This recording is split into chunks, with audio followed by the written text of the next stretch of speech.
Bonsoir, c'est le révérend Léopold de l'île Rodrigue, l'île Maurice, pour votre émission d'exhortation ce soir.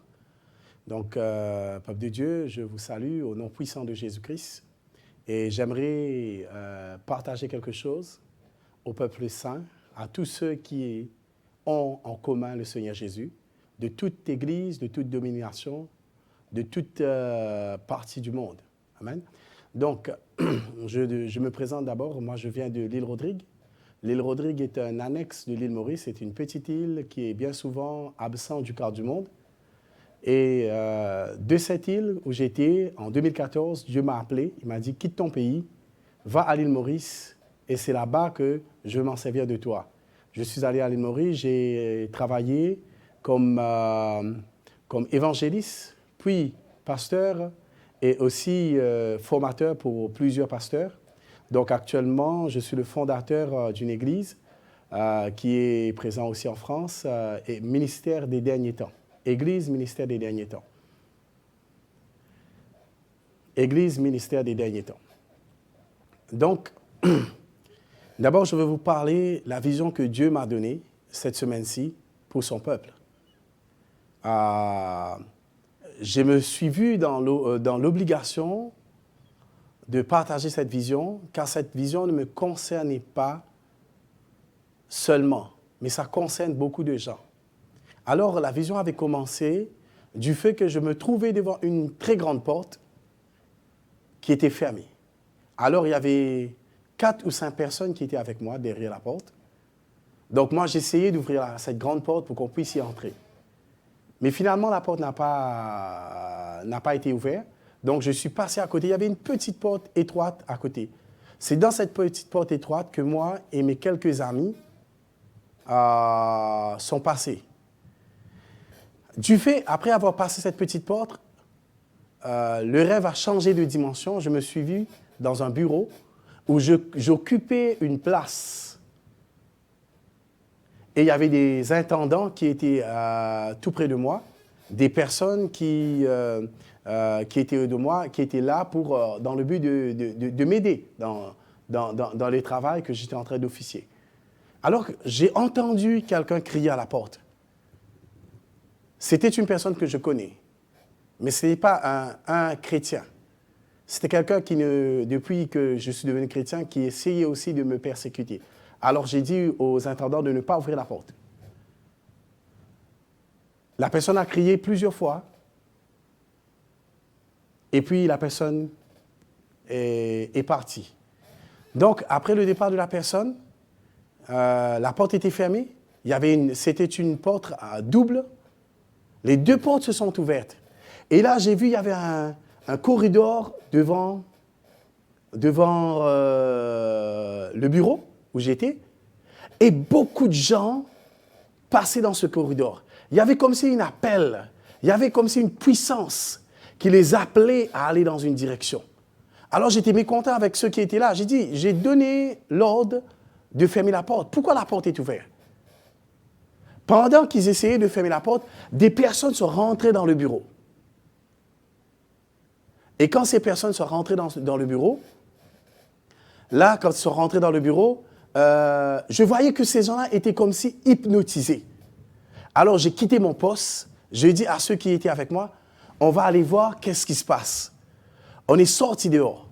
Et quand on est sortis dehors, on a vu que les gens passaient sur un pont. C'était un pont très large. Ils marchaient sur ce pont. Ils allaient vers une direction. Je voyais comme s'il y avait une rivière qu'ils étaient en train de traverser. De l'autre côté, il y avait un très grand bâtiment. Et les gens étaient en train d'aller dans cette direction. Et il y avait une brume grise qui couvrait tout l'endroit, grise épaisse. Alors j'étais en train de suivre ces gens-là avec les personnes qui étaient en train de m'assister. J'ai poursuivi pour aller devant pour voir où est-ce qu'ils sont en train de partir. Et là, j'ai dit aux autres, non, ce n'est pas Dieu qui est en train d'appeler ces gens-là.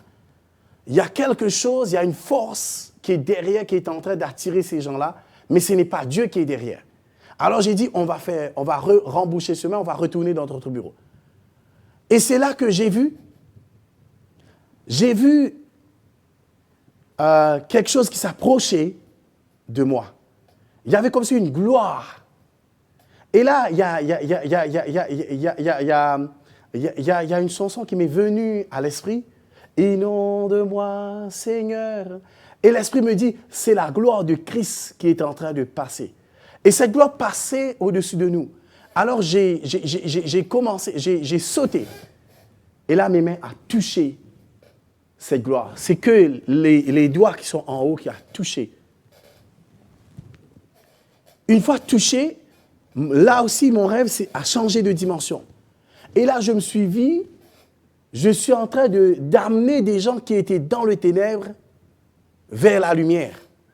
Et là, j'ai vu les bêtes qui ont été décrites avec des cornes dans les livres d'Apocalypse, qui est autour et qui attaquaient le convoi. Maintenant, il y avait beaucoup plus de gens qui étaient derrière moi. Et là, j'ai levé les mains. Ces bêtes, ils ont commencé à se brûler. Alors, j'avançais devant. J'ai vu d'autres gens qui étaient malades. Ces gens étaient malades. J'ai dit, suivez la foule. On est en train d'aller vers la lumière. Et ils me disaient, nous, on est malades. Alors, j'ai imposé les mains. Ils ont été guéris et ils ont commencé à suivre.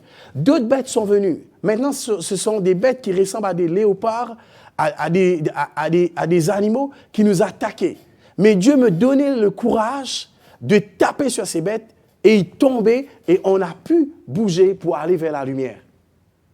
Alors j'étais vraiment bouleversé par cette vision. En me réveillant, je cherchais des réponses.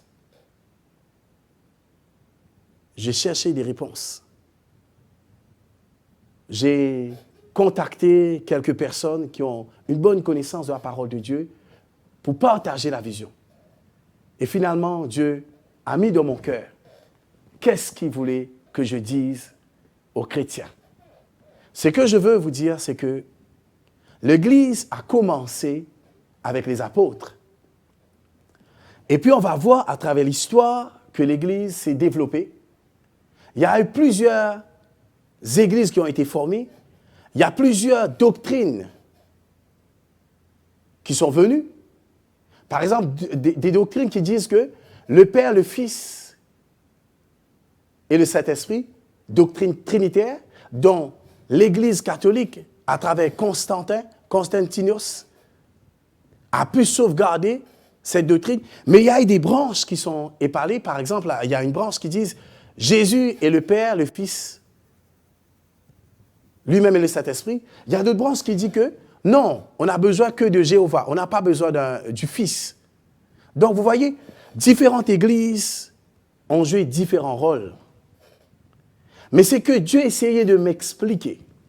C'est que nous sommes dans les derniers temps. Il y a des églises qui vont se former. Et ces églises qui vont se former, ce sont des églises sataniques qui vont se former au milieu de nous, dans la terre que nous vivons. Comme c'est écrit dans le livre de Timothée, 1 Timothée, le chapitre 4, le verset 1er. Il y a beaucoup de gens qui vont laisser la foi pour aller vers des doctrines des démons.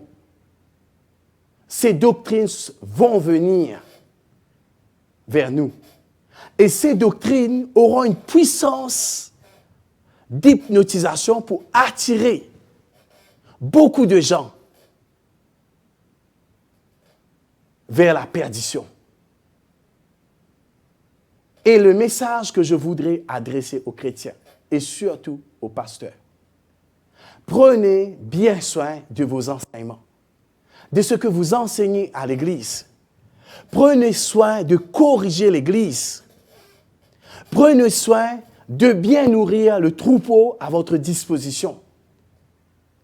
Car quand ces églises vont venir, ces églises, on a vu par exemple, dans les églises telles que les églises baptistes, il y a peu de manifestations du Saint-Esprit. Mais dans les églises pentecôtistes d'où je viens, il y a beaucoup de manifestations du Saint-Esprit. Mais on a vu, il y a quelque chose qui s'est diminué. C'est la crainte de Dieu. Et on voit d'autres églises telles que les églises charismatiques. Il y a d'autres caractères qui s'expriment. Et il y a d'autres églises qui sont en train de venir. Mais les églises que le diable va initier sur cette terre auront la capacité d'attirer beaucoup de gens, et surtout à travers des miracles. Ces églises, on le verra, que la gloire n'est pas au Seigneur Jésus, ni à Dieu. La gloire sera aux hommes. À moi-même, d'où je viens, à l'île Maurice, il y a une grande église qui s'est installée. Et quand je vois ces gens-là, ils sont en train de dire qu'il y a eu des guérisons, qu'il y a eu des miracles, mais sur les posters de l'église, le nom de Christ n'est pas inscrit. C'est ce genre de doctrine qui va envahir notre monde.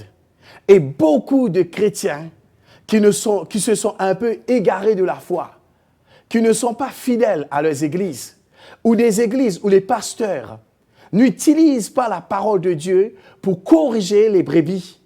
Ces brebis seront égarées et seront la proie de ces nouvelles doctrines qui vont venir, ces doctrines sataniques. Parce que c'est vrai qu'on remarque que dans plusieurs églises, il y a des différences doctrinales. Mais Jésus aime l'église. Mais ces églises dont je vous parle, qui sont en train de venir, ces églises n'ont rien à voir avec le Christ. Ces églises, ce seront des églises qui seront rattachées avec la franc-maçonnerie. Ce sont des églises qui seront rattachées avec l'Illuminati. Ce sont des églises qui seront attachées avec la puissance de ce monde.